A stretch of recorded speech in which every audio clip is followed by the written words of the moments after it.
السلام عليكم ورحمة الله وبركاته. الحمد لله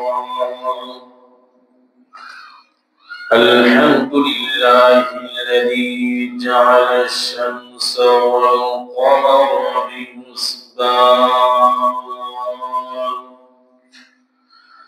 والنجم والشجر يسجدان وفضل سماء على سماء وإنسانا على إنسان ونشهد أن لا إله إلا الله وحده لا شريك له ونشهد أن سيدنا ومولانا ومرشدنا وحبيبنا وطبيب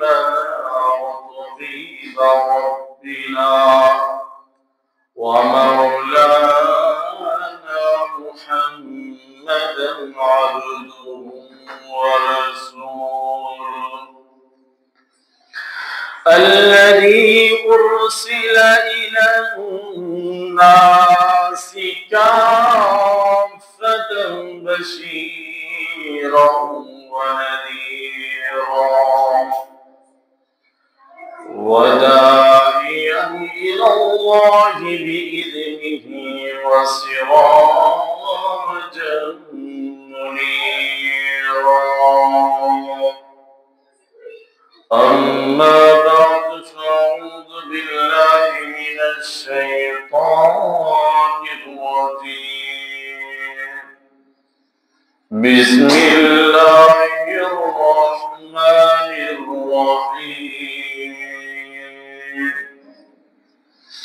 إن الذين آمنوا وعملوا الصالحات كانت لهم جنات الفردوس نزلا.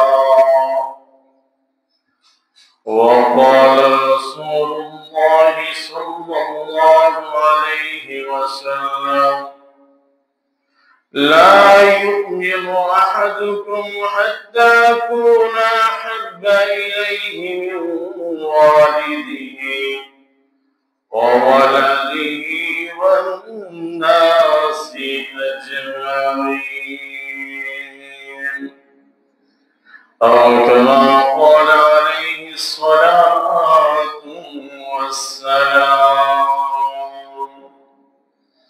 وقال الله تبارك وتعالى في كلامه المجيد في شان حبيبه ومحبوبه آمنا ومخبرا: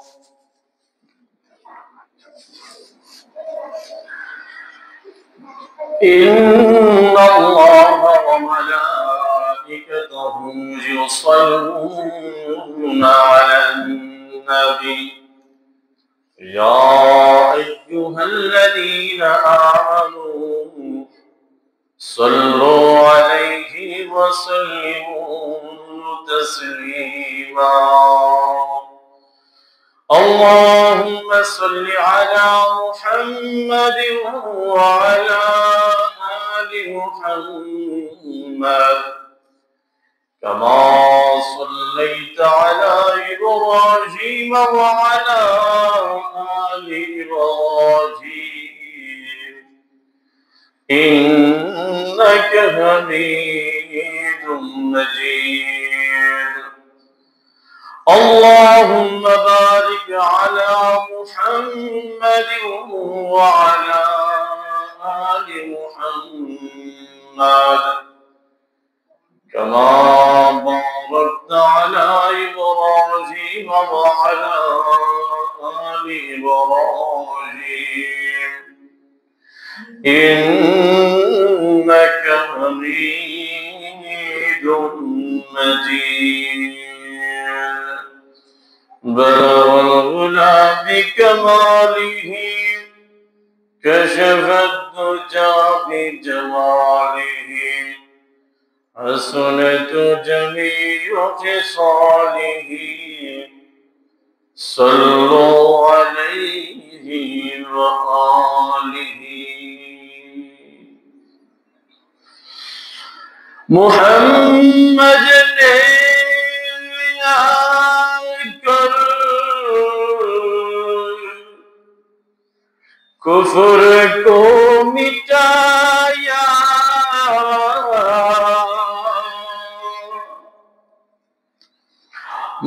मोहम्मद ने आकर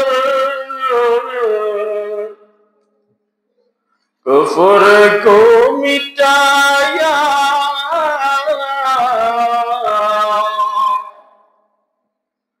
कुफ्र को मिटाकर सदाकत ने बचाया कुफ्र को मिटाकर सदाकत ने बचाया सुब्हानक ला इल्म लना इल्ला मा अल्लमतना इन्नका अंतल अलीमुल हकीम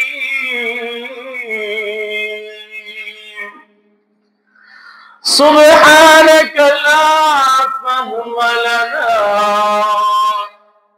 इल्ला मा फहमतना इन्नका अंतल जव्वादुल करीम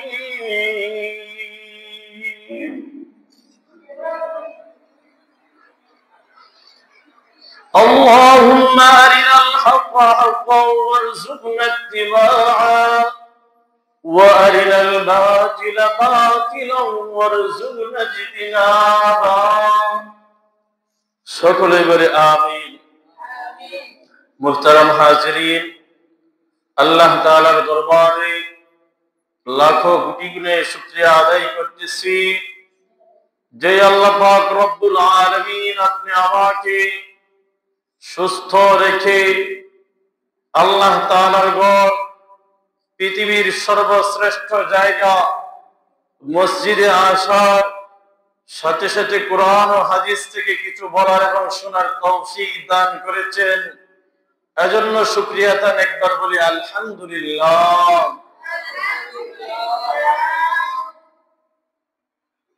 এরই সাথে সাথে পর্দার আড়ালের মা ও বোনদেরকে জানাই আন্তরিক অভিনন্দন মা বোনদের প্রতি অনুরোধ থাকবে আপনারা ওয়াজের দিক দিয়ে মনোযোগ দিবেন ইনশাআল্লাহ আপনার দুনিয়া ও আখিরাতের ফায়দা হবে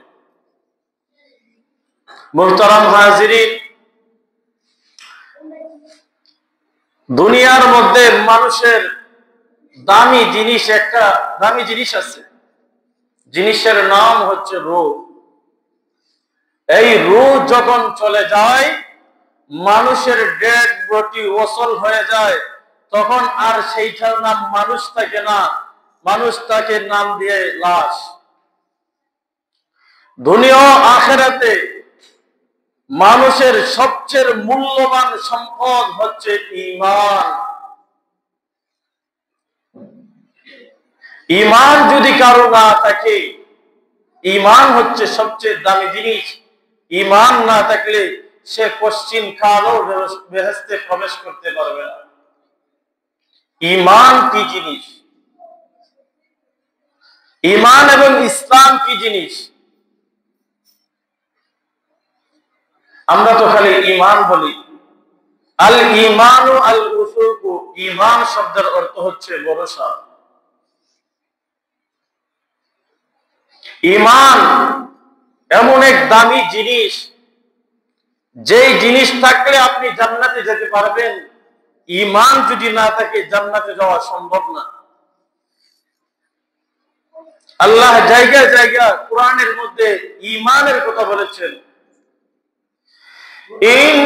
ইন্নাল্লাযীনা আমানু ওয়া আমিলুস সালিহাতি কানাত লাহুম জান্নাতুল ফিরদাউসি নুজুলা। নিশ্চয় যারা ঈমান এনেছে এবং নেক কাজ করেছে, ভালো কাজ করেছে, আল্লাহ পাক রব্বুল আলামিন তাদেরকে জান্নাতুল ফিরদাউসের মেহমান বানাবেন। ঈমান না থাকলে জান্নাতে যাওয়া সম্ভব নয়। ঈমান হচ্ছে সবচেয়ে বড় দৌলত। দুনিয়াতে মানুষের তিনটা অবস্থা। এক নম্বর হচ্ছে মুশরিক। মুশরিক বলা হয় যার ভিতরে ঈমান নাই, যে আল্লাহ তাআলার সাথে শরীক করে। আল্লাহ তাআলা দেওয়ার মালিক, আল্লাহ তাআলা সন্তান দেওয়ার মালিক, সে যদি মনে করে কোন বাবা, কোন পীর দরবেশ কেউ সন্তান দেওয়ার মালিক, তাহলে শিরিক হয়ে গেল। তেমনি ভাবে আরো শিরিকের অনেকগুলা পর্যায় আছে।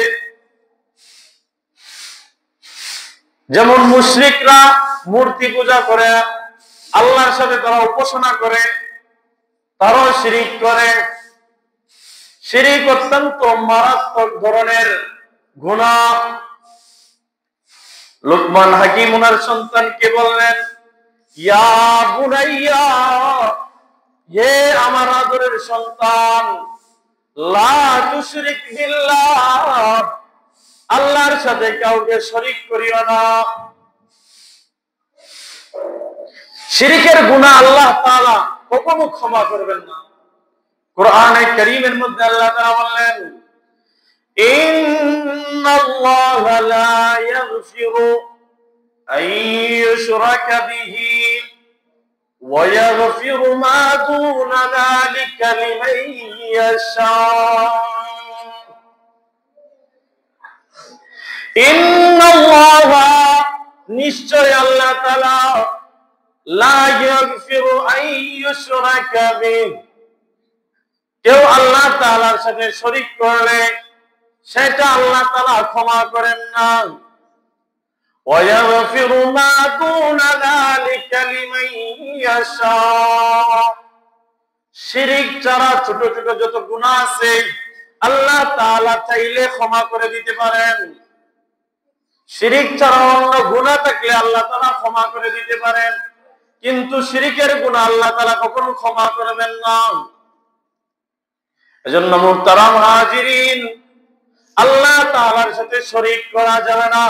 এক নম্বর হচ্ছে মুশরিক, যেমন হিন্দু, বৌদ্ধ, খ্রিস্টান, নাসারা, মুসলমানদের মধ্যে যারা আল্লাহ তাআলার সাথে শরীক করে, পীরকে দেওয়ার মালিক মনে করে, মাজারকে দেওয়ার মালিক মনে করে, এমন ব্যক্তিদেরকে আল্লাহ কখনো ক্ষমা করবেন না। সবকিছু দেনেওয়ালা, করনেওয়ালা, জাত মালিক একমাত্র আল্লাহ তাআলা। এজন্য আল্লাহ তাআলা এক নম্বর কাজ, এক নম্বর শিরকের গুনাহ আল্লাহ কখনো ক্ষমা করবেন না। যারা মুশরিক তারা বিনা হিসাবে জাহান্নামে চলে যাবে, তারা কখনো জাহান্নাম থেকে বের হতে পারবে না। দুই নম্বর অপশন হচ্ছে মুনাফিক। মুনাফিকরা উপরে উপরে মুসলমান দাবি করে, মুসলমানদের সাথে নামাজ পড়ে, মুসলমানদের মসজিদের মধ্যে ইবাদত বন্দেগী করে, মুসলমানদের সাথে চলাফেরা করে, আর পোশাক আশাক সবকিছু মনে হয় সে একজন মুসলমান, কিন্তু তার ভিতরে নেফাকে ভরা। সে আল্লাহর সাথে শিরিক করে, প্রকাশ্যে সে আল্লাহর সাথে কাউকে শিরিক করে না, কিন্তু গোপনে গোপনে শিরিক করে। এই মুনাফিকের ব্যাপারে আল্লাহ কোরআনে কারীমের আয়াত নাযিল করলেন, وَإِذَا لَقُوا الَّذِينَ آمَنُوا قَالُوا آمَنَّا। মুনাফিকরা যখন ইমানদারদের সাথে সাক্ষাৎ করে, তখন তারা বলে ক্বালু আমান্না, তারা বললে আমরা ঈমান এনেছি। হ্যাঁ, আমান্না, আমরা ঈমান এনেছি। ওয়া ইযা খালাউ ইলা শায়াতিনহিম ক্বালু ইন্না মা'আকুম ইন্নামা নাহনু মুস্তাহজিউন।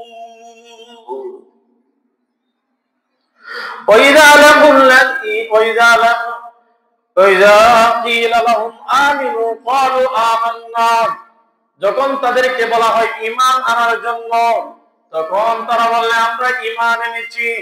وإذا خلوا إلى شياطينهم, একটু পর যখন তারা তাদের শয়তানদের সাথে মিলিত হয়, হ্যাঁ, মুশরিকদের সাথে মিলিত হয়, وإذا خلوا إلى شياطينهم قالوا إنما نحن مستهزئون, তখন তারা বলে আমরা তো কেবল মুসলমানদের সাথে ঠাট্টা করেছি, উপহাস করেছি। হ্যাঁ, আমরা তোমাদের সাথে আছি, হ্যাঁ, মুসলমানদের সাথে উপহাস করছি। যে নির্বাচনের সময় আসলে হ্যাঁ কিছু কিছু লোক আছে কয় আমরা আপনার সাথে আছি, কিন্তু ভোট দেওয়ার সময় গিয়া এই বেড়ারে ভোট না দিয়ে অন্য বেড়ারে দিয়ে দেয়। ঠিক আছে? হ্যাঁ, এরকম আগে মুনাফিকের চরিত্র। এমনি আয়েশা মুসলমানদের কাছে বলে আমরা তোমাদের সাথে আছি, আর যখন তাদের শয়তানের সাথে মিলিত হয়, যখন মুশরিকদের সাথে মিলিত হয়, আরে না, আমরা তোমাদের সাথে মুসলমানদের সাথে খালি একটু ঠাট্টা বিদ্রুপ করছি। আল্লাহ তাআলা বলেন আল্লাহু ইস্তাহজিউ বিহিম, আল্লাহ তাআলা তাদের সাথে ঠাট্টা বিদ্রুপ করেন। তারা যেইভাবে ঠাট্টা বিদ্রুপ করে, আল্লাহ ঠাট্টা বিদ্রুপ করেন, উপহাস করেন। আল্লাহু ইস্তাহজিউ বিহিম ওয়া ইউমুদ্দুহুম ফি তুগয়ানিহিম ইয়ামাহুন, হ্যাঁ, তারা যে সীমা লঙ্ঘন করে, হ্যাঁ, তাদের সাথে আল্লাহ পাক রব্বুল আলামিন তাদেরকে ঢিল দেন। হ্যাঁ, কত পারো তুমি সীমা লঙ্ঘন করতে পারো, করো। ফেরাউনরা সীমা লঙ্ঘন করছে, তাদেরকে ঢিল দিয়েছেন, এক পর্যায়ে তাকে নীল নদের পানিতে চুবাইয়া মারা হয়েছে। তেমনি ভাবে আমাদের বাংলাদেশে স্বৈরাচার সরকার 17 বছর 16 বছর পর্যন্ত সে ভাবছিল যে গদি থেকে আর সরবে না, হ্যাঁ, 40 সাল পর্যন্ত সে টার্গেট নিছিল থাকবে, কিন্তু আল্লাহ তাআলা যদি না চায় কেউ ক্ষমতায় থাকুক, যে কোশ্চিন কালও থাকতে পারবে না। হ্যাঁ, স্বৈরাচারের পতন আল্লাহ তাআলা যুগে যুগে ঘটাইছে। এজন্য আমার যেটা বলার উদ্দেশ্য, 2 নম্বর হচ্ছে মুনাফিক। মুনাফিকের ঠিকানা ইন্নাল মুনাফিকিনা ফিদ দারকিল আসফালি মিনান নার, মুনাফিকদের জাহান্নামের সর্বনিম্ন স্তবকা তাদেরকে দেওয়া হবে। মুনাফিকরা মুসলমানদের মধ্যে সব সময় বিভেদ সৃষ্টি করেছে, মুসলমানদের গোপনীয় বিষয়গুলা গিয়া কাফেরদের কাছে প্রকাশ করে দিত। হ্যাঁ, নবীজির সাথে জিহাদের ময়দানে গেছে, যাওয়ার পরে অল্প কিছু সংখ্যক সাহাবী নিয়ে নবীজি গেছে, যাওয়ার পরে তারা 300 জন ব্যক্তিকে নিয়ে মুনাফিকের সর্দার আব্দুল্লাহ ইবনে উবাই ইবনে সুলুল সে চলে আসছে। যখন একজন মানুষের প্রয়োজন ছিল অনেক বেশি, তখন সময় মুনাফিক সে মুনাফিকের আচরণ করছে। এজন্য মুনাফিকরা যুগে যুগে আছে, আপনি আমার যুগেও মুনাফিক আছে। হ্যাঁ, মুনাফিক নিয়ে আলোচনা করলে সময় লাগবে আরো। হ্যাঁ, 1 নম্বর হচ্ছে শিরিক, হ্যাঁ, মুশরিক। মুশরিক ব্যক্তি কখনো জান্নাতে যাবে না, মুনাফিক সে জাহান্নামের সর্বনিম্ন স্তবকায় থাকবে। 3 নম্বর হচ্ছে ঈমানদার। ঈমানদারদের ব্যাপারে আল্লাহ তাআলা বলতেছেন আমানার রাসূলু বিমা উনজিলা ইলাইহি মির রাব্বিহি ওয়াল মুমিনুন, রাসূল ঈমান এনেছেন রাসূলের প্রতি যা নাযিল করা হয়েছে। আমানার রাসূল বিমা উনজিলা ইলাইহি মির রাব্বিহি, যা তার রবের পক্ষ থেকে নাযিল হয়েছে। ওয়াল মুমিনুন, এবং মুমিনরাও ঈমান এনেছে। আমানার রাসূল বিমা উনজিলা ইলাইহি মির রাব্বিহি ওয়াল মুমিনুন কুল্লুন আমানা বিল্লাহি ওয়া মালাইকাতিহি, সবাই ঈমান এনেছে বিল্লাহি আল্লাহ তাআলার উপর, কুল্লুন আমানা বিল্লাহি ওয়া মালাইকাতিহি, এক নম্বর আল্লাহর প্রতি ঈমান এনেছে, দুই নম্বর ওয়া মালাইকাতিহি ফেরেশতাদের প্রতি ঈমান এনেছে, ওয়া রুসুলিহি এবং রাসূলদের প্রতি ঈমান এনেছে। কুল্লুন আমানা বিল্লাহি ওয়া মালাইকাতিহি ওয়া রুসুলিহি লা নুফাররিকু বাইনা আহাদিন মিনহুম, এবং তারা রাসূলদের মধ্যে পরস্পর পার্থক্য করে না। রাসূলদের মধ্যে কোনো পার্থক্য করে না। লা নুফাররিকু বাইনা আহাদিন মিনহুম, তারা রাসূলদের মধ্যে কোনো পার্থক্য করে না। আমানার রাসূলু বিমা উনজিলা ইলাইহি মির রাব্বিহি ওয়াল মুমিনুন কুল্লুন আমানা বিল্লাহি ওয়া মালাইকাতিহি ওয়া রাসূলিহি লা নুফাররিকু বাইনা আহাদিন মিনহুম ওয়া ক্বালু সামি'না ওয়া আতা'না গুফরানাকা রাব্বানা ওয়া ইলাইকাল মাসীর। ওয়া ক্বালু সামি'না, এবং তারা বলে সামি'না, আমরা রাসূল থেকে শুনেছি, ওয়া আতা'না, এবং মেনেছি, গুফরানাকা রাব্বানা, আমাদের রব আমাদেরকে ক্ষমা করবেন, ওয়া ইলাইকাল মাসীর, আমরা আমাদের রবের কাছেই ফিরে যেতে হবে। এজন্য সাহাবায়ে কেরামের বৈশিষ্ট্য ছিল তারা শুনছে সাথে সাথে মানছে, নবীর কথা শোনার পরেই তারা সাথে সাথে আমল করছে। তারা এর মধ্যে যুক্তি তালাশ করছে না, শয়তানের মতন। শয়তান বলে, আরে আমি কেন আদমকে সেজদা করব, মাটির তৈরি আদম আর আমি হচ্ছে আগুনের তৈরি, আমার মর্যাদা বেশি। সে অহংকার করেছে। কিন্তু মুসলমানদের বৈশিষ্ট্য হচ্ছে তারা নবীর থেকে শুনছে, আল্লাহর বাণী শুনছে, সাথে সাথে মানছে, সামি'না ওয়া আতা'না। আর কাফেরদের ব্যাপারে আল্লাহ তাআলা বলেন সামি'না ওয়া আসাইনা, সামি'না ওয়া আসাইনা, তারা শুনছে সাথে সাথে নাফরমানি করছে, তারা মানে না। এজন্য মুমিনের বৈশিষ্ট্য হচ্ছে সে কোরআন হাদিসের কথা যখন শুনবে সে সাথে সাথে মানবে, গ্রহণ করবে। এজন্য মুমিন কাকে বলে? ঈমান, ঈমান তিনটা জিনিসের সমষ্টিগত নাম। এক নাম্বার হচ্ছে তাসদীকে কলবি, অন্তর দ্বারা বিশ্বাস করা আল্লাহ তাআলা এক, আমাদের নবী, শেষ নবী হযরত মুহাম্মদ রাসূলুল্লাহ সাল্লাল্লাহু আলাইহি ওয়াসাল্লাম, এই কথা বিশ্বাস করা অন্তর দ্বারা। এটা হচ্ছে ঈমানের প্রথম শাখা, তাসদীকে কলবি। দুই নম্বর হচ্ছে জবান দ্বারা স্বীকার করা, জবান দ্বারা সাক্ষী দেওয়া, আশহাদু আল্লা ইলাহা ইল্লাল্লাহ ওয়া আশহাদু আন্না মুহাম্মাদান আবদুহু ওয়া রাসূলুহু, আমি সাক্ষ্য দিতেছি আল্লাহ তাআলা ব্যতীত আর কোনো মাবুদ নাই, আর কারো ইবাদত করা যাবে না, সূর্যের ইবাদত করা যাবে না, চন্দ্রের ইবাদত করা যাবে না, মূর্তির ইবাদত করা যাবে না, পীর সাহেবের ইবাদত করা যাবে না, কোন আলেম উলামার ইবাদত করা যাবে না, কোন মানুষের ইবাদত করা যাবে না, কোন প্রাণীর ইবাদত করা যাবে না, কোন গাছের ইবাদত করা যাবে না। ইবাদত করতে হবে একমাত্র আল্লাহ তাআলা, কাউকে সেজদা করা যাবে না, সেজদা করতে হবে একমাত্র আল্লাহর কাছে। নবীজি হাদিসের মধ্যে বলছেন, যদি আমি কাউকে সেজদার আদেশ করতাম, তাহলে প্রত্যেক স্ত্রীদেরকে বলতাম তোমরা তোমার স্বামীদেরকে সেজদা করো, কিন্তু সেজদার আদেশ নাই। আল্লাহ ব্যতীত কাউকে সেজদা করা যাবে না, মাজারে সেজদা করা যাবে না, পীর সাহেবকে সেজদা করা যাবে না, কাউকে সেজদা করা যাবে না, একমাত্র সেজদা করতে হবে, এই কুফাল একমাত্র ঝুঁকাতে হবে আল্লাহ তাআলার কাছে। এজন্য মুহতারাম হাজিরিন, এক নাম্বার হচ্ছে অন্তর দ্বারা বিশ্বাস করা আল্লাহ তাআলা এক, এবং হযরত মুহাম্মদ সাল্লাল্লাহু আলাইহি ওয়াসাল্লাম আল্লাহ তাআলার রাসূল, সর্বশেষ রাসূল, সর্বশ্রেষ্ঠ রাসূল। আল্লাহর পরে আমাদের নবীজির মর্যাদা, এটা বিশ্বাস করতে হবে, অন্তর দ্বারা স্বীকার করতে হবে।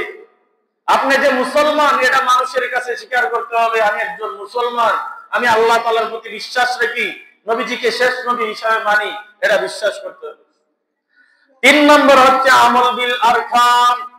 আপনি যে মুসলমান, আপনার কাজ করবে প্রমাণ করবে আপনি মুসলমান কিনা।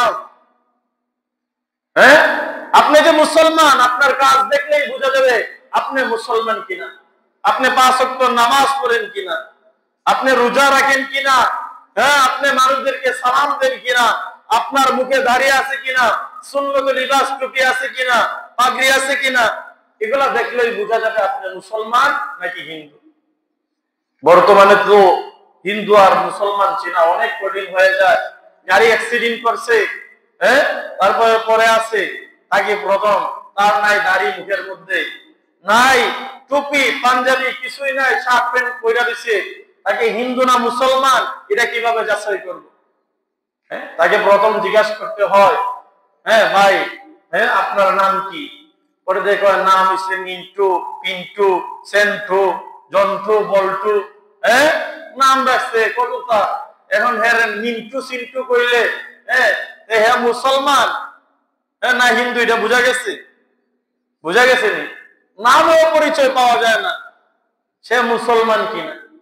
আফসোস, নবীজি কোথাও গেলে আগে জায়গার নাম জিজ্ঞাসা করতেন, জায়গার নাম জিজ্ঞাসা করলে নামটা যদি সুন্দর হইতো নবীজি খুশি হয়ে যেত।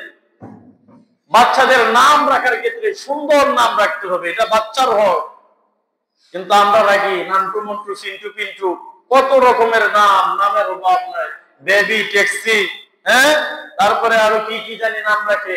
হ্যাঁ, নামের অর্থ কি একজন আলেমের কাছে জিজ্ঞাসা করতে হবে, তারপরে নাম রাখতে হবে। আগের দিনে আলেম ওলামাকে মহব্বত করতো মানুষ বেশি বেশি, আলেম ওলামাকে বাড়ির দাওয়াত দিয়ে নিত, আলেমে বলতো আপনি আপনি নাম রাখে দেন আমার সন্তান। হ্যাঁ, এখনের দিনে নিজে নিজে ওই রাই খেলায় নাম, মোবাইলে যে চার্জ দেয়, ইউটিউবে দেখে, কিরমতে দেখে। হ্যাঁ, কিয়ামতের ময়দানে আপনার নামের খাতির অনেক সময় মাপ পাইতে পারে। এজন্য নাম বোঝা যায় না মুসলমান থেকে। হ্যাঁ, তারপরে জিজ্ঞাসা করতে হয় ভাই আপনি হিন্দু নাকি মুসলমান। এরপরে সে বলে আমি হিন্দু বা মুসলমান। একজন মুসলমানের আমলের মাধ্যমে সে বুঝাইতে হবে সে মুসলমান। তার দাড়ি আছে, তার টুপি আছে, তার পাঞ্জাবি আছে, দেখলে একজনে বুঝে ফেলবে সে মুসলমান। সে 5 ওয়াক্ত নামাজ পড়ে, সে গুনার কাজ বেশি যায় না, গান বাজনায় যায় না, নাচানাচি যায় না, কখন জানি আমার মৃত্যু এসে যায়। আরে আমি গেছি গান বাজনা দেখতে, এমন তার মধ্যে যদি আমার মালাকুল মউতে আমার জীবনটা কব্জ কইরা নেয়, তাহলে আল্লাহর কাছে গিয়ে কি জবাব দিব? হ্যাঁ, এজন্য মুহতারাম হাজিরিন সাবধানে দেখতে হবে। ঈমান 1 নম্বর ঈমান হচ্ছে অন্তর দ্বারা বিশ্বাস করা। যদি কেউ অন্তর দ্বারা বিশ্বাস না করে, হ্যাঁ, অন্তর দ্বারা আল্লাহ এক এবং হ্যাঁ হযরত মুহাম্মদ সাল্লাল্লাহু আলাইহি সাল্লাম আল্লাহর শেষ বান্দা এবং রাসূল, এই কথা যদি কেউ বিশ্বাস না করে তাহলে সে মুমিনই না। সে মুখ দিয়ে স্বীকার করে আমি মুসলমান, কিন্তু অন্তর দ্বারা সে বিশ্বাস করে না। এরকম মানুষ আছে কিনা? হ্যাঁ, সমাজের ভয়ে, হ্যাঁ, মানুষে কি বলবে এই বয়ে সে ইমানদার দাবি করে, কিন্তু বাস্তবিক পক্ষে সে ইমানদার না, সে হচ্ছে মুনাফিক। আর যদি তার অন্তরের মধ্যে ঈমান থাকে, হ্যাঁ, তাহলে সে হচ্ছে মুমিন। ঈমান থাকার দরুন আপনার অন্তরের মধ্যে যদি জাররা পরিমাণ, সরিষার দানা পরিমাণ, জাররা বলতে কি অনু পরিমাণ, ওই যে আপনার এখন শীতের দিন ঘরের ফাঁক দিয়া রুদ্রের আলো আসে, এই জায়গার মধ্যে দেখা যায় ধূলিকণা উঠতে থাকে, এটাকে বলা হয় জাররা। এই পরিমাণ ঈমানও যদি আপনার ভিতরে থাকে, শিরিক মুক্ত ঈমান যদি থাকে, আপনি 100 জান্নাতে যাবেন। আমরা সবাই জানি নামাজ ভঙ্গের কারণ জানি, উযু ভঙ্গের কারণ জানি, ঈমান ভঙ্গের কারণ তো কেউ জানি না। হ্যাঁ, কত কারণে আমার ঈমান চলে যেতেছে। হ্যাঁ, কিন্তু আমরা 7টা বিষয়ের প্রতি ঈমান আনছি, এটা তো সবাই জানি মোটামুটি, ঈমানি মুফাসসাল পারি কিনা? হ্যাঁ, এই 7টা বিষয়কে আমরা লক্ষ্য করি, এই 7টা বিষয়ের মধ্যে আমরা ঈমান আনছি যে হ্যাঁ এটার দিক দিয়ে আমরা লক্ষ্য করি না। কিছু হইলেই দেখা যায় আল্লাহর উপর দোষাদোষি শুরু হয়ে যায়। হ্যাঁ, এজন্য মুহতারাম হাজিরিন 1 নম্বর বিষয় হচ্ছে অন্তর দ্বারা বিশ্বাস করতে হবে আল্লাহ তাআলা এক, মুহাম্মদ সাল্লাল্লাহু আলাইহি ওয়াসাল্লাম আল্লাহ তাআলার বান্দা এবং রাসূল। 2 নম্বর বিষয় হচ্ছে এটাকে মুখ দ্বারা স্বীকৃতি দিতে হবে। তিন নাম্বার হচ্ছে কাজে কর্মের দ্বারা পরিণত করতে হবে। এখন যদি আপনার যদি ঈমানটা ধরা হবে, আপনার যে অন্তর দ্বারা বিশ্বাস করেন, অন্তরের মধ্যে ঈমান থাকে, তাহলে আপনি মুমিন। বাদ বাকি যদি দুইটা নাও থাকে তাহলে আপনি মুমিন। দুই নম্বর জিনিসটা হচ্ছে মুমিন। আপনি একটা ইসলামী রাষ্ট্রের মধ্যে আছেন, আপনি মুসলমান বলতে হলে আপনার স্বীকৃতি লাগবে, স্বীকৃতি ছাড়া আপনাকে মুসলমান বলা হবে না। আপনি অন্তর দ্বারা বিশ্বাস করছেন কিন্তু মুখে স্বীকার করেন না, তাহলে দুনিয়ার দৃষ্টিতে আপনাকে মুসলমান হিসেবে ধরা হবে না। কিন্তু আল্লাহ তাআলার দৃষ্টিতে হয়তো মুসলমান ধরা হবে, কারণ আপনি তো অন্তর দ্বারা আল্লাহকে এক বিশ্বাস করেন এবং মুহাম্মদ সাল্লাল্লাহু আলাইহি ওয়াসাল্লাম শেষ নবী বিশ্বাস করেন, এই কথার প্রতি ঈমান আনছেন, ভিতর দিয়া ঈমান আনছেন পরিপূর্ণ, আল্লাহর সাথে শিরিক করেন না, গুনার কাজ করেন না, কিন্তু ভিতরে ঈমান আছে, কিন্তু মানুষদেরকে মুখ ফুটাইয়া বলেন না, তাহলে একসময় না একসময় জান্নাতে যাওয়ার আশা করা যায়। দুই নম্বর বিষয়টা যদি আপনার থাকে তাহলে তো মাশাআল্লাহ। দুই নম্বর বিষয়টা থাকলে আপনি মুখেও স্বীকার করতেছেন, অন্তরও বিশ্বাস করতেছেন। আর যদি মুখে স্বীকার করছেন মুসলমান কিন্তু অন্তর দ্বারা বিশ্বাস করেন না আল্লাহ এক, বাবা দোয়ার মালিক মনে করেন, নামাজ রোজার দরকার নাই এরকম জিনিস মনে করেন, তাহলে আপনি আবার কি করলেন? আপনার ঈমান থাকলো না, আপনি মুনাফিক হয়ে গেলেন। তিন নম্বর যে বিষয়টা আমলের মাধ্যমে মানুষকে ধরা হয় সে একজন মুসলমান নাকি কাফের। তা আমি আসলে এই বিষয় আলোচনা করতে হবে, আমার সামনে কিছু আলোচনা করব, কিন্তু এর আগে আমি মূল বিষয়টা তুলে ধরছি। একটা মানুষের কয়টা অবস্থা হতে পারে? এক নম্বর অবস্থা হচ্ছে সে মুশরিক, দুই নম্বর অবস্থা মুনাফিক, তিন নম্বর অবস্থা সে ঈমানদার। এই তিনটা জিনিসের পার্থক্য জানতে হবে। এর মধ্যে প্রথম যে দুই প্রকার আছে, দুই প্রকার জাহান্নামী, তৃতীয় প্রকার যারা ঈমানদার আছে, ঈমানদারদের হাসরের মধ্যে বিচার হবে, বিচার হওয়ার পরে আমলনামা ভালো হলে জান্নাতি, আমলনামা খারাপ হলে জাহান্নামে, নির্দিষ্ট কালের জন্য সে জ্বলতে হবে। তার যে পাপ আছে, পাপের সাজা ভোগ করার পরে তারপরে আল্লাহ তাআলা জান্নাতে দিবেন। এজন্য আমি আপনাদের সামনে ঈমান সম্পর্কে আলোচনা করব। عن ابن عمر بن الخطاب رضي الله تعالى عنه قال بينما نحن عند رسول الله صلى الله عليه وسلم ذات يوم إذا اطلع علينا رجل شديد بياض الثياب। হযরত ওমর রাদিয়াল্লাহু তাআলা আনহু বলেন, আমরা একবার রাসূল সাল্লাল্লাহু আলাইহি ওয়াসাল্লামের সাথে বসা ছিলাম। দাতা ইয়াউমিন, একদা রাসূল সাল্লাল্লাহু আলাইহি ওয়াসাল্লামের সাথে বসা ছিলাম। ইযা তালা আলাইনা রাজুলুন, হঠাৎ করে একজন আগন্তুক আসলো, মুসাফির আসলো। শাদীদু বায়াদি সিয়াবি, ধবধবে সাদা পোশাক পরে একজন আগন্তুক আসলো। সাওয়াদুশ শাওয়ারি, এবং কুচকুচে কালো চুল বিশিষ্ট লোক আসলো।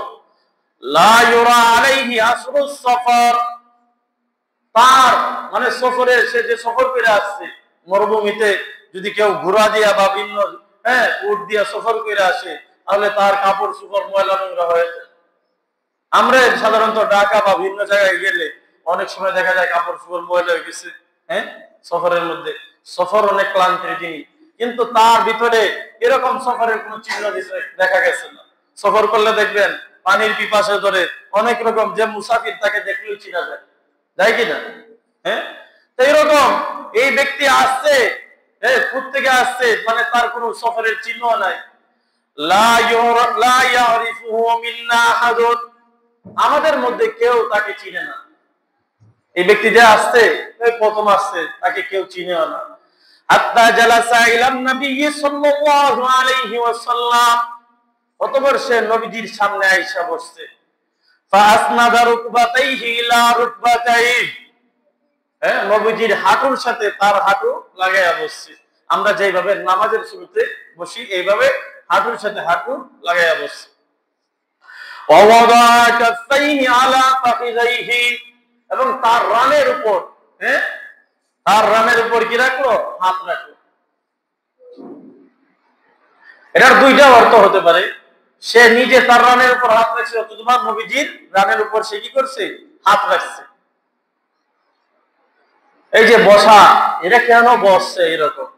সাহাবায়ে কেরামকে দ্বীন শিক্ষা দেওয়ার জন্য ইসলামের শুরু যুগে আসছেন, দ্বীন শিক্ষা দেওয়ার জন্য, যে একজন আলেমের সামনে, একজন শিক্ষকের সামনে কিভাবে বসতে হবে, বসার আদব আছে কিনা, এই আদব অনুযায়ী বসতে হবে, এরা শিক্ষা দেওয়ার জন্য জিবরাইল আলাইহিস সালাম আসছেন, এই শিক্ষকের সামনে নামাজের শুরুতে বসতে হবে, ঠিক আছে নি, এরা শিক্ষা দেওয়ার জন্য। ওয়াকালা ইয়া মুহাম্মদ, অতঃপর ওই ব্যক্তি বলতেছে, হে মুহাম্মদ, আখবিরনি আনিল ইসলাম, আমাকে ইসলাম সম্পর্কে খবর দাও, ইসলাম সম্পর্কে সংবাদ দাও, বলো। ওয়ালা আল ইসলাম ওয়া আন তাশহাদা আল্লা ইলাহা ইল্লাল্লাহ, নবীজি বলতেছেন আন ইসলাম হচ্ছে আন তাশহাদা আল্লা ইলাহা ইল্লাল্লাহ, তুমি সাক্ষী দেবে আল্লাহ ইলাহা ইল্লাল্লাহ, আল্লাহ ব্যতীত আর কেউ মাবুদ নাই, ওয়া আন্না মুহাম্মাদান রাসূলুল্লাহ, এবং মুহাম্মদ সাল্লাল্লাহু আলাইহি ওয়াসাল্লাম হচ্ছেন আল্লাহ তাআলার রাসূল, ওয়া তুকিমাস সালাতা, এবং নামাজ কায়েম করবে, ওয়া তুতিয়াস যাকাতা, যাকাত আদায় করবে, ওয়া তাসুমা রমাদানা, রমজানের রোজা রাখবে, ওয়া তাহুজ্জাল বাইতা ইন ইসতাতা ইলাইহি সাবিলা, যদি সামর্থ্য থাকে তাহলে কি করবে, হজ করবে, সামর্থ্য থাকলে হজ করবে, এটার নাম কি, ইসলাম। এক নম্বর বিষয়, আল্লাহ তাআলার সাথে কাউকে শরীক করবে না, হযরত মুহাম্মদ সাল্লাল্লাহু আলাইহি ওয়াসাল্লাম আল্লাহ তাআলার রাসূল। দুই নম্বর, তিন নম্বর হচ্ছে নামাজ কায়েম করবে, চার নম্বর যাকাত আদায় করবে, পাঁচ নম্বর রমজানের রোজা রাখবে, ছয় নম্বর দুইটারে একসাথে আনছে, আল্লাহর প্রতি বিশ্বাস, নবীর প্রতি ঈমান, এগুলাকে একসাথে নিয়ে আসছে, তাহলে পাঁচটা। আর যদি এটাকে আলাদা আলাদা করা হয় তাহলে কয়টা বিষয় হয়, ছয়টা। এবং বাইতুল্লাহ, যার সামর্থ্য আছে, টাকা পয়সা আছে, সে বাইতুল্লাহ খানায়ে কাবা তাওয়াফ করবে, এটার নাম কি, ইসলাম, এটার নাম কি, ইসলাম। ওয়ালা সাদাকাতা, অতঃপর ওই ব্যক্তি, আগন্তুক ব্যক্তি, সে বলতেছে আপনি সত্য বলেছেন। এখন সাহাবায়ে কেরাম এই অবস্থা দেখা তারা ফাআজাবনা লাহু ইয়াসআলুহু ওয়া ইউসাদ্দিকুহু, এটার জন্য আশ্চর্য হয়ে গেছে সাহাবায়ে কেরাম, আরে সে নিজে প্রশ্ন করছে, আবার এটার সত্যায়ন করছে, এটা আশ্চর্য দেখা যায় না? আমি আপনাকে একটা বিষয় প্রশ্ন করলাম, আপনি আমার উত্তর দিলেন, তারপরে আমি কইলাম ঠিক আছে, এটা একটা আশ্চর্যের বিষয় না? এজন্য সাহাবায়ে কেরাম আশ্চর্য হয়ে গেলেন। ওয়ালা ফাখবিরনি আনিল ঈমান, অতঃপর ওই আগন্তুক ব্যক্তি বলতেছে ঈমান সম্পর্কে কিছু বলেন, ঈমান সম্পর্কে কিছু বলেন। ওয়ালা তুমিনা বিল্লাহি ওয়া মালাইকাতিহি, ঈমান হচ্ছে তুমি আল্লাহ তাআলার প্রতি ঈমান আনবে, ওয়া মালাইকাতিহি, এবং ফেরেশতাদের প্রতি ঈমান আনবে, ওয়া কুতুবিহি, এবং কিতাব সমূহের প্রতি ঈমান আনবে, ওয়া রাসূলিহি, এবং রাসূলদের প্রতি ঈমান আনবে, ওয়াল ইয়াউমিল আখির, এবং শেষ দিনের প্রতি, অর্থাৎ কিয়ামতের দিনের প্রতি ঈমান আনবে, ওয়া তুমিনা বিল কদরি খাইরিহি ওয়া শাররিহি, এবং ভালো মন্দ, তাকদীর যা কিছু হয় সব কিছুর প্রতি আল্লাহ তাআলার পক্ষ থেকে হয়, এই কথার প্রতি ঈমান আনবে। ওয়ালা সাদাকাতা, অতঃপর ওই আগন্তুক ব্যক্তি বলল আপনি সত্য বলেছেন। ওয়ালা ফাখবিরনি আনিল ইহসান, দুই নম্বর জিনিসটা, এক নম্বর কি, আল্লাহর প্রতি ঈমান আনা, তারপরে ফেরেশতাদের প্রতি ঈমান আনা। অসংখ্য অগণিত ফেরেশতা আছে, এর মধ্যে 4 জন ফেরেশতা সবচেয়ে বড় বড় ফেরেশতা, জিবরাইল, আজরাইল, ইসরাফিল, মিকাইল, এই 4 জন ফেরেশতা বিশাল বড় বড়, কত বড়। জিব্রাইল আলাইহিস সালাম, নবীজি সরাসরি জিব্রাইল আলাইহিস সালামকে দেখেছেন। ওনার মাথা আকাশে, পা জমিনে, 600 ডানা। উনি এক একটা ডানা দিয়া পুরা পৃথিবী উলট পালট করে ফেলাইতে পারবো, এত শক্তি দিছে আল্লাহ জিব্রাইল আলাইহিস সালামকে। আজরাইল আলাইহিস সালাম, ওনার সামনে সারা পৃথিবী একটা প্লেটের মতন। প্লেট থেকে যেভাবে বাদ খেতে কোনো সমস্যা হয় না, তেমনি ভাবে আজরাইল আলাইহিস সালাম যখন যে জায়গায় মন চায় সেই জায়গা থেকে জান কবজ করে নিয়ে যায়। যার হায়াত শেষ হয়ে যায় তার জান কবজ করে নিয়ে যায়। এছাড়াও অসংখ্য অগণিত ফেরেশতা আছে। কত ফেরেশতা! এই জমিনের মধ্যে, পৃথিবীর মধ্যে যতগুলো প্রাণী আছে, এর চেয়ে স্থলের মধ্যে যে প্রাণী আছে এর চেয়ে 10 গুণ বেশি প্রাণী হচ্ছে জলের মধ্যে, পানির মধ্যে। আর জল এবং স্থল মিলে যে প্রাণীগুলো আছে এর চেয়ে 10 গুণ বেশি হচ্ছে প্রথম আসমানের মধ্যে। প্রথম আসমান সহ যত প্রাণী আছে এর চেয়ে 10 গুণ মাখলুক আল্লাহ তাআলা দ্বিতীয় আসমানে সৃষ্টি করেছেন। দ্বিতীয় আসমান সহ যত মাখলুক আছে এর চেয়ে 10 গুণ বেশি আল্লাহ তাআলা তৃতীয় আসমানে সৃষ্টি করেছেন। তৃতীয় আসমানে যত মানুষ, যত মাখলুক আছে এর চেয়ে 10 গুণ বেশি চতুর্থ আসমানে সৃষ্টি করেছেন। চতুর্থ আসমানে যত মানুষ, যত মাখলুক আছে এর চেয়ে 10 গুণ বেশি আল্লাহ তাআলা পঞ্চম আসমানে সৃষ্টি করেছেন। এভাবে ষষ্ঠ, সপ্তম আসমানে আল্লাহ তাআলা সৃষ্টি করে রেখেছেন। সুতরাং কত কত মাখলুক, এক একজন ফেরেশতা কত বড়। ইসরাফিল আলাইহিস সালাম, যিনি সিংহা মুখে নিয়ে বসে আছে, সিংহার মধ্যে ফুৎকার দিলে সারা পৃথিবী তছনছ হয়ে যাবে। পাহাড়গুলো ধুলার মতন ভরি ভরি হইয়া উড়তে থাকবে, সবকিছু তছনছ হয়ে যাবে। তাহলে সেই ইসরাফিল কত বড়। ইসরাফিল আল্লাহ তাআলা সৃষ্টি করেছেন। আজকের ভূমিকম্প, যে ভূমিকম্পটা হয়েছে বাংলাদেশের অধিকাংশ জায়গায় সেই ভূমিকম্প হয়েছে। সবাই বলতেছে ফেসবুকে আইসা অনেক মারাত্মক ভূমিকম্প হয়েছে, কিন্তু আল্লাহ তাআলা হেফাজত করছে। এই ভূমিকম্পের দ্বারা বোঝা যায় বিশাল বড় বড় বিল্ডিং এইগুলা ধ্বংস করতে আল্লাহর এক মুহূর্ত লাগবে না। অথচ আমরা অহংকার করি, নামাজ পড়ি না, রোজা রাখি না, নবীর সুন্নত মাইনা চলি না, স্বপ্ন দেখি বিল্ডিং বানাবো, বাড়িঘর বানাবো। আরে মিয়া, তোমার মতন কত বাড়িঘরওয়ালা ধ্বংস হয়ে গেছে। গত 1-2 বছর আগে তুরস্কের মধ্যে একটা ভূমিকম্প হয়েছে, বেটা 10 তলা বিল্ডিং এর মালিক। একটু করে ভূমিকম্পে 10 মিনিট আগে 10 তলা বিল্ডিং এর মালিক ছিল। একটু করে মানুষরা ওই যে লোভ আছে না, লোকগুলা আইনা দিতেছে, ওই ব্যক্তি তাদের কাতারে শামিল, সে দরিদ্র হয়ে গেছে। তুমি কিসের ভরসা দেখাও? টাকা পয়সা, জমি জমা, সাধারণ একটা টাওয়ার, গ্রামীণ টাওয়ার, বাংলালিংক টাওয়ার, এইগুলোর উপরে দাঁড়ালে তোমাকে একটা পাখির মতন দেখা যায়। এর কত উপর দিয়া বিমান যায়। আর এক একজন ফেরেশতা আল্লাহ সৃষ্টি করেছেন, পা জমিনে, মাথা আসমানে। এই বিশাল বড় বড় বড় ফেরেশতারা আল্লাহর গোলামি করে, তারা কখনো নাফরমানি করে না। আমাদেরকে কেন আল্লাহ তাআলা আশরাফুল মাখলুকাত বানাইছে চিন্তা করেন। আপনি খান, একটা প্রাণীও খায়, কুকুরেও খায়, ছাগলেও খায়, হাঁসে খায়, মুরগি খায়, আপনিও খান। আপনি বিবাহ শাদী করেন, কুকুর, মুরগি, হাঁস এইগুলো তারা তাদের যৌন চাহিদা পূরণ করে। আপনি যা যা করেন একটা প্রাণীও তা করতেছে।